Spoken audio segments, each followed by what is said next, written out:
Imagine a calm autumn evening in Missouri where the promise of a routine flight from St. Louis to Kirksville seemed like any other day. But on October 19, 2004, what was supposed to be a simple journey turned into a nightmare. As corporate airlines Flight 5966 approached Kirksville Regional Airport, the Jetstream 32 aircraft, filled with passengers eager to reach their destination, encountered a series of critical mistakes. What started as a seemingly normal approach soon spiraled into chaos, leading to a devastating crash that claimed 13 lives.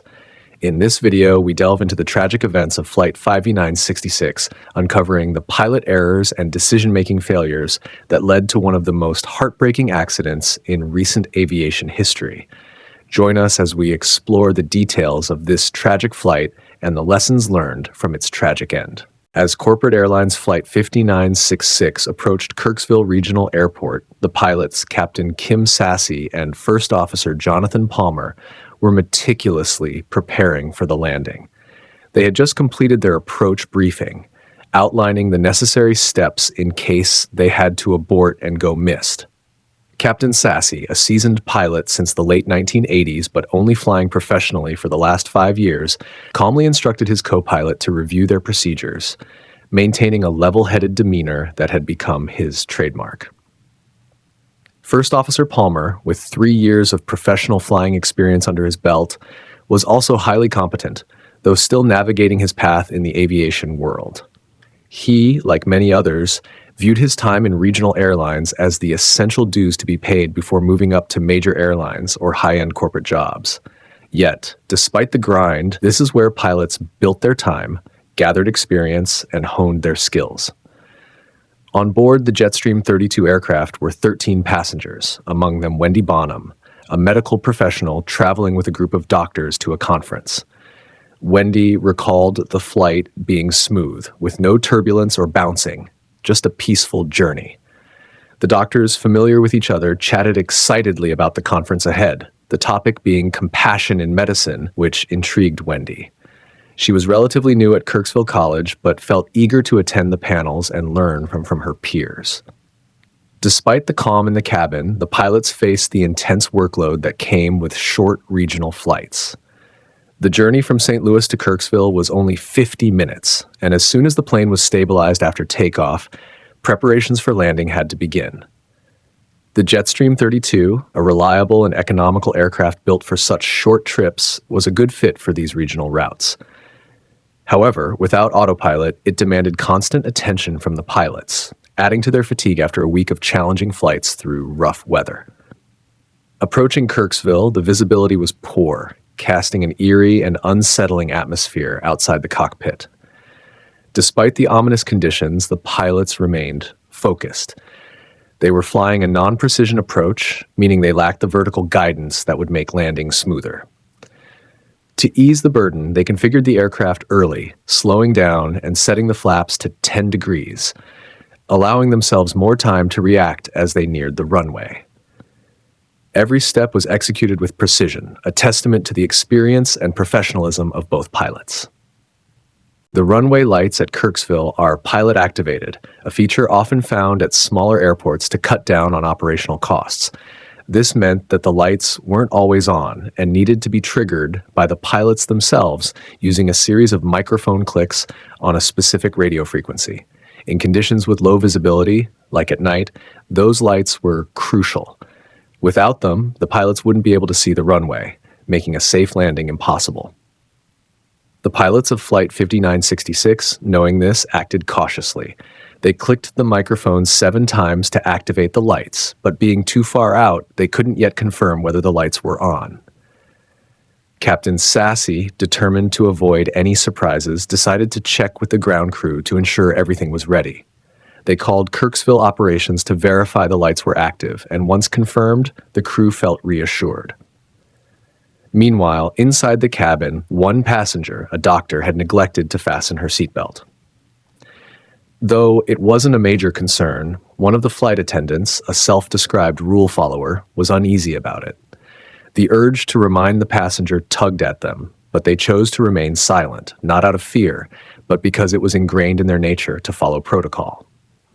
As the aircraft approached Kirksville, just 2.5 miles from the runway, the pilots continued their search for the runway lights. Flying a mere 336 feet above the ground, there was little margin for error. The tension built as they struggled to locate the approach lights. One of them spotted the ground, but wasn't sure about the runway. Minimums, he called out, a warning that they were at the lowest altitude permissible without visual confirmation of the runway. Then, finally, the lights appeared in sight, but relief was short-lived. Just as they prepared to land, something went terribly wrong. In a chilling moment, the pilot saw trees ahead. Panic surged through the cockpit. No, trees! Came the desperate cry, followed by an ominous silence.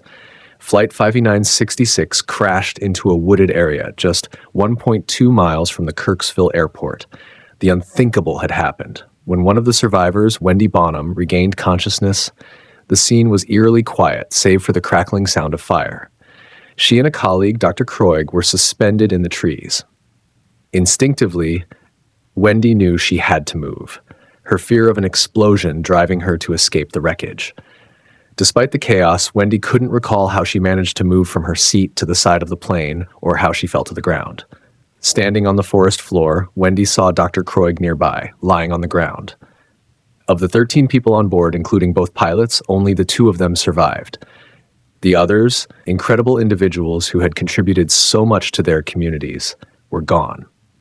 The tragedy was deeply personal, not only to Wendy, but also to the wider aviation community. The loss of life struck a profound chord, as it could have been anyone in that cockpit or cabin. Now it was up to the National Transportation Safety Board to investigate, to find out what went wrong in those fateful moments. But with so little of the plane left, the answers seemed far out of reach. Upon arriving at the crash site, investigators were confronted with a scene of utter devastation. "Oh my God," one exclaimed, taking in the scattered wreckage. The plane was almost completely destroyed. You wouldn't recognize it as an airplane. "What a mess," another remarked, surveying the debris strewn across the area. Despite the extensive damage, the on-site team managed to analyze the remnants. "This is what we have from structures," one of them pointed out, indicating the few identifiable parts left. They were amazed at how much data they could retrieve despite the intense heat from the post-crash fire. "I'm amazed that we're able to get this much data from that heat," an investigator noted. Turning to the wreckage analysis, they sought to determine if any mechanical problems could have caused the accident. "We've gone through that wreckage with a fine-tooth comb, engines, controls, instruments, all checked out," an investigator reported. Reviewing all the data from the accident site, it appeared the airplane was fully functional at the time it hit the ground. So the plane was working fine, one concluded. They might still have lost control. To explore this possibility, they examined the direction of the plane's trail of debris. The aircraft first struck trees just over 1.3 miles short of the runway, then flew another 775 feet before hitting another set of trees. Remarkably, the plane was headed straight for the runway the entire time. With sufficient information gathered, the investigators began to suspect that the accident was a human performance issue rather than a mechanical failure. "What kind of approach were they flying that night?" one asked. "It was a non-precision approach to runway 36. Unfortunately, the accident rate for non-precision approaches is dramatically higher than for those with an instrument landing system, ILS. What do we know about the weather that night?" an investigator inquired. The weather was nominal, no turbulence or rain to speak of. However, upon closer examination, they found that the cloud ceiling was low at 300 feet.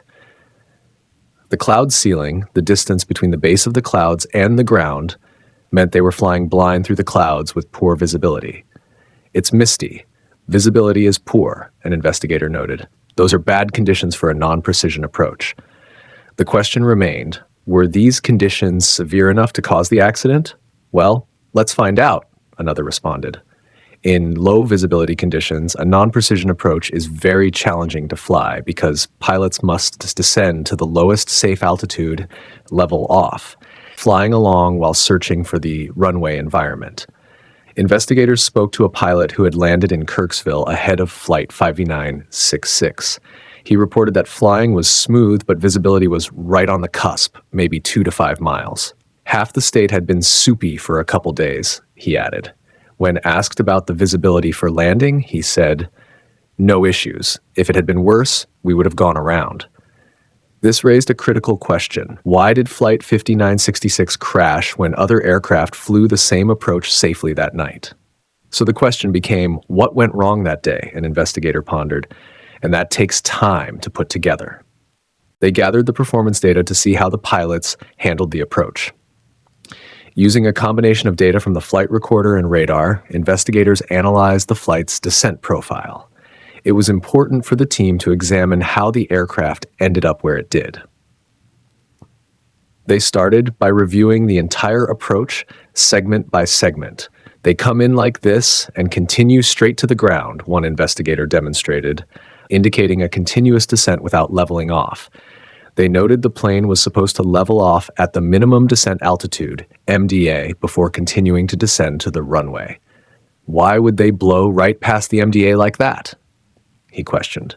If they didn't level off at the MDA, the investigators wondered why not. What didn't they see or what didn't they do? They asked. Examining the rate of descent, they found the plane was descending at 1,200 feet per minute. What should they have been doing? Below 300 feet of altitude, the maximum descent rate is 900 feet per minute. Once reaching the MDA, they should have stopped their descent altogether and continued flying level until the runway was in sight. Why did Flight 5966 descend so low and so fast? The team questioned. They continued that descent speed right up until they crashed. The investigators were perplexed as to why the pilots didn't slow down before striking the trees. To gain further insight, they listened to the cockpit voice recorder to understand why the pilots of Corporate Airlines Flight 5966 crashed short of the runway in Missouri. "Ready?" one asked. "Okay, let's take it back to 5 minutes before the accident when they're lined up for the runway." The cockpit voice recorder, one of the most critical elements in any investigation, holds the key to understanding what transpired within the flight deck. It offers a direct window into how the crew interacted, followed procedures, and navigated the challenges they faced. The human element is revealed through these recordings. Everything from communication to decision-making unfolds in raw detail. As the team delves into the recordings, they hear the crew configuring the plane for an early landing, a smart move given the low visibility. The cautious and well-prepared nature of the pilots becomes evident. With weather conditions set to be challenging, their strategy to mitigate risks included configuring the aircraft early, giving them more time and room to ensure a successful approach. Their efforts go beyond the requirements. The first officer even takes the extra step of calling ahead to confirm that the runway lights are functioning and fully illuminated, an excellent decision in such tricky conditions. It's clear that the crew is organized and meticulous, but as they near the minimum descent altitude, MDA, the situation begins to shift. At 400 feet, the MDA is reached. It's decision time. The captain indicates he can see the ground, but something is amiss. The first officer's voice wavers as he struggles to verify the approach lights, uttering, "I don't see anything." Then, almost suddenly, there it is. Approach in sight. They've just come out of the clouds, 2 miles out, 300 feet above the ground. But crucially, both the captain and first officer are looking for the runway, something neither of them should be doing at this stage. The captain, especially, is supposed to stay focused on the instruments, leaving the task of spotting the approach lights to the first officer. Yet, the cockpit voice recorder paints a different picture. Both men are distracted, their eyes outside the cockpit instead of monitoring the plane's descent, speed, and altitude. This lapse proves fatal. The flight path continues below the minimum descent altitude, unnoticed by either pilot. It's only when the word trees cuts through the recording that they realize the grave mistake. Their shock is palpable. They never expected to be so close to the ground. For 4.5 minutes, the crew followed procedures, configuring the plane early and making sure the runway lights were on. But just 23 seconds before impact, everything unravels. The captain is looking outside when he shouldn't, and the first officer fails to challenge him. In a matter of moments, they're on a collision course with the ground. The investigators are left grappling with how a crew that performed so well earlier could make such critical errors in the final seconds of the flight. The captain, who seemed so capable, fell apart at the crucial moment. It's a sobering reminder of how quickly things can go wrong, even when everything seems under control. As they return to the cockpit conversation for clues, the question remains, why did this well-prepared crew ignore established procedures in those fateful 23 seconds? As the plane climbed to an altitude of 12,000 feet, a conversation unfolded in the cockpit that began to reveal the troubling dynamic between the captain and the first officer. Their exchange initially seemed casual, but soon the captain's tone became apparent, condescending, with a hint of frustration. The captain's comment about detecting a bit of an attitude and his half-joking threat to call the first officer a jerk suggested a level of tension beneath the surface. As the conversation continued, the first officer remarked the cockpit didn't have to be sterile anymore since they had passed 10,000 feet, implying that non-essential conversations could take place. However, this casual attitude was concerning to investigators. The sterile cockpit rule is critical below 10,000 feet, ensuring that the flight crew remains focused solely on operating the aircraft. Yet, even after crossing this threshold, the captain's priorities seemed misaligned. His lighthearted chatter about jerks in the industry, pilots who take themselves too seriously, and his past experiences, while humorous, set a tone that disregarded professionalism. The first officer, though joining in on the banter, may have been uneasy about this dynamic, especially as the captain's dismissive attitude toward his peers continued to shape the conversation. The captain's lighthearted tone shifted into something more disturbing as he began recounting a personal anecdote about a passenger who had inadvertently intruded into the cockpit by placing their foot inside the area. Rather than simply brushing it off, the captain proudly recalled dropping a book on the passenger's foot, deliberately. This inappropriate story was jarring, especially coming from someone in command of an aircraft. His lack of respect for the passengers was palpable, and it did not go unnoticed by the investigators. Meanwhile, the first officer attempted to regain focus by calling out the crew's power check, but the captain, still engaged in storytelling, brushed him off. The lack of professionalism in the cockpit was becoming increasingly alarming. Instead of adhering to the necessary procedures, the captain allowed irrelevant distractions to dominate, even joking about the foot incident. As the conversation spiraled further, the first officer had to remind the captain multiple times to complete essential tasks, like adjusting the power levers. The captain, however, seemed more interested in continuing his humorous tirade, even when the first officer brought them back to the checklist. This behavior was now raising red flags for the investigation team. It was clear that the captain's attitude not only disrupted the flow of work, but could potentially put the flight at risk. This breakdown in communication and authority was unsettling and highlighted the concerning lack of seriousness in the cockpit.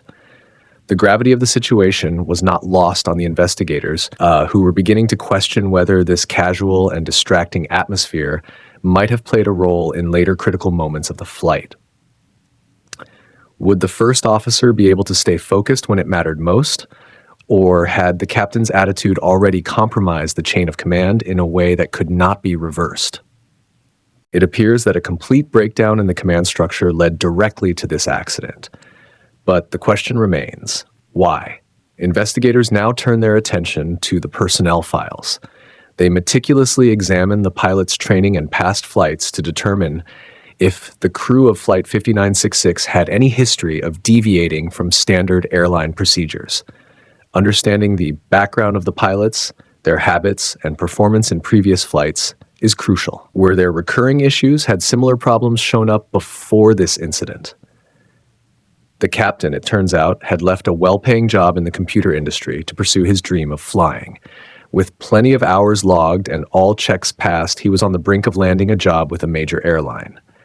Here was a capable pilot, committed to aviation, someone who gave up a lucrative career because his passion was to fly.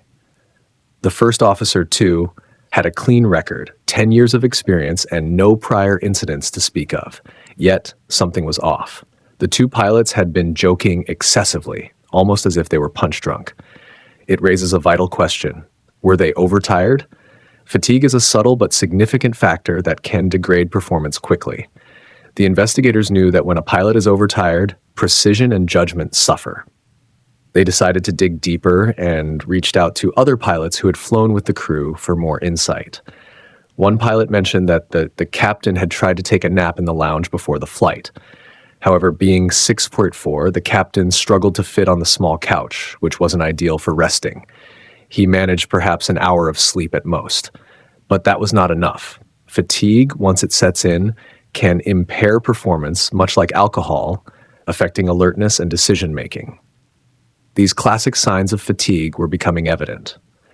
To investigate further, the team re-examined the cockpit voice recordings, listening closely for any signs of tiredness. An automated weather update soon confirmed their suspicions. Visibility was poor, overcast at 300 feet.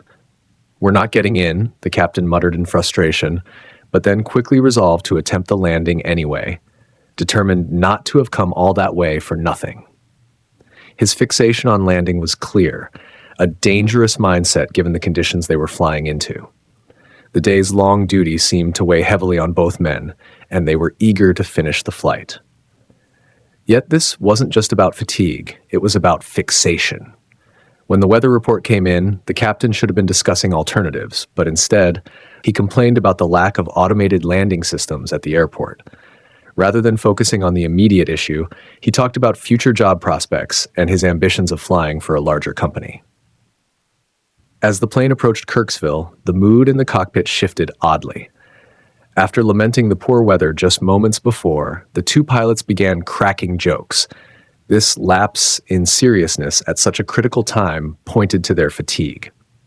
They weren't responding quickly enough to the changing situation, another hallmark of exhaustion. Giddiness replaced focus, and they weren't being cautious or critical enough of their actions. For 3 minutes, they didn't even discuss the weather again. When they finally did check, visibility remained at 300 feet, yet no further conversation about the dangers or potential options took place.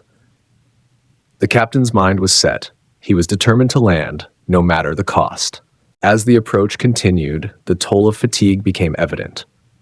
In such a state, response to warnings becomes slower, almost delayed, as if the mind is aware of the danger but struggles to react quickly enough. It's like missing a crucial piece of the puzzle that you already have in front of you, but you're just too tired to put it in place.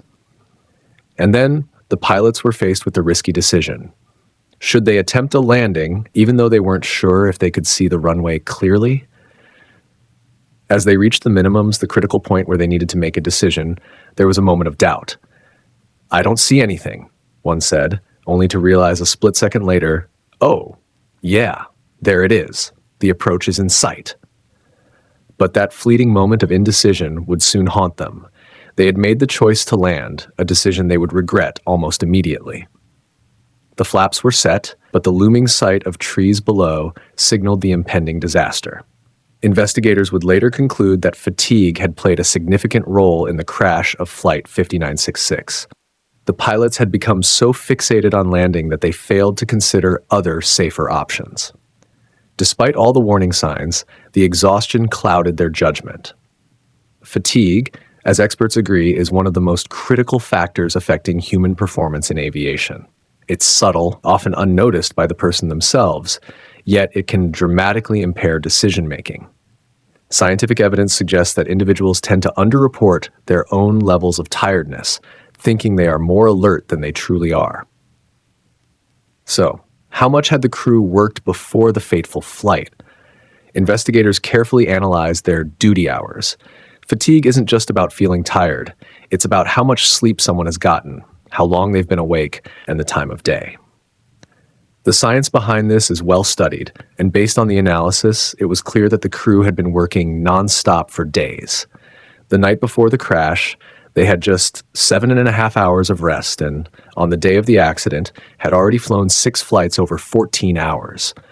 By the time they attempted their final landing, they were undoubtedly exhausted. The long duty hours had taken a toll. Starting their day at 5 a.m., they were scheduled for 8 flights, each lasting around an hour. A day this long, with no autopilot and challenging conditions, was bound to push their limits. So what do the FAA regulations say about such conditions? Surprisingly, pilots are limited to 8 hours of flight time per day, but duty hours, the total time spent on the job, aren't as strictly regulated. Back in those days, the time of day or how long a pilot had been awake wasn't factored into the rules. Studies, such as the one conducted in 2003, revealed that pilots who worked 13 or more duty hours had a significantly higher accident rate than those with shorter days. Yet, despite such alarming data, FAA regulations hadn't been updated to reflect the latest research. In fact, the last significant changes to rest and duty regulations had been made in 1964. This left the crew of Flight 52966 in a precarious situation, victims not only of their own fatigue but also of outdated industry standards. The crash of Flight 5966 wasn't just about tired pilots. It was a combination of factors: a capable crew, a well-meaning airline, and regulations that had simply failed to keep pace with modern scientific understanding. The investigators now had a full picture of what had gone wrong. At the end of a grueling 14-hour day, 2 exhausted pilots attempted one last, difficult landing under less than ideal conditions. The result was tragic, and the suffocating sense of inevitability would linger every time the accident was reviewed. Adding to the complexity was the casual tone in the cockpit. The captain's joking manner undermined the authority that should have been present in such a high-stakes environment. This breakdown in command structure, along with the overwhelming fatigue, set the stage for disaster. The roles of the pilots deteriorated significantly during those crucial moments, so much so that in the final 23 seconds before the crash, neither was effectively performing their duties. In this period of heightened urgency, the captain broke from protocol, diverting his attention from the instruments. He glanced outside, remarking, "I can see ground there," only to be met with uncertainty from his first officer, who responded, "I don't see anything." Yet, despite the break in protocol, the first officer failed to challenge the captain's actions. Fatigue had evidently taken its toll on the pilots, clouding their judgment and fixating their attention on landing. Their exhaustion contributed to a string of poor decisions that, in the end, proved fatal. Amid the confusion, one pilot exclaims, "No, no trees," followed by an escalating panic. "No, stop! Oh my God, holy crap!" These final words were punctuated by an impending sense of disaster as they hurtled toward catastrophe. Following the accident, the National Transportation Safety Board, NTSB, issued a series of recommendations urging the Federal Aviation Administration, FAA, to overhaul its flight and duty time regulations. These revisions were aimed at addressing factors such as duty length, start times, and workload, elements that profoundly affect a pilot's alertness. For decades, the NTSB had pushed for such changes, but it was this tragic incident that forced the industry to acknowledge their necessity. The recommendations, once primarily supported by major airlines, began to influence smaller operators, such as regional airlines and corporate flight operators. For Wendy Bonham, however, these changes came at an unimaginable cost. While she found some solace in the adjustments made to pilot duty regulations, knowing they were influenced by this very crash, the relief was bittersweet. "I'm comforted to hear that there were changes made," she reflected, acknowledging the small consolation that something good arose from an event so profoundly devastating. "I suppose it's something good that came out of something that wasn't good at all." As we conclude our exploration of the tragic events surrounding corporate Airlines Flight 5966, we reflect on the crucial lessons learned from this heartbreaking accident. The errors and oversights that led to this disaster serve as a somber reminder of the importance of vigilance and precision in aviation. We hope this video has provided you with a deeper understanding of what went wrong and the impact it had on those involved. Thank you for watching and for your continued support. Your feedback is incredibly valuable to us, so please let us know your thoughts in the comments below. If you noticed any details we may have missed or have suggestions for future content, we encourage you to share them with us. We apologize for any shortcomings in our coverage and appreciate your understanding as we strive to bring you the most accurate and engaging content possible. Stay tuned for more in-depth investigations and stories.